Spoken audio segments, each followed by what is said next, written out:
দিয়া মির্জাকে অপমান করলেন কারিনা কাপুর খান, তাও আবার প্রকাশ্যে।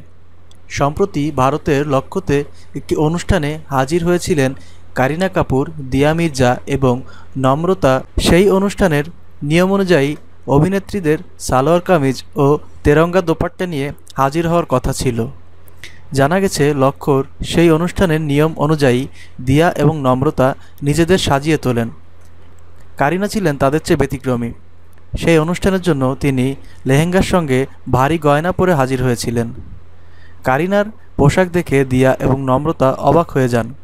কারিনা যাতে পোশাক পাল্টে ফেলেন সেই কথা বলতেই চেঁচিয়ে ওঠেন তিনি। কারিনা প্রশ্ন তোলেন, কে তুমি আমায় জ্ঞান দেওয়ার? সেই ঘটনার পরপরই চুপ করে যান দিয়া মির্জা এবং নম্রতা।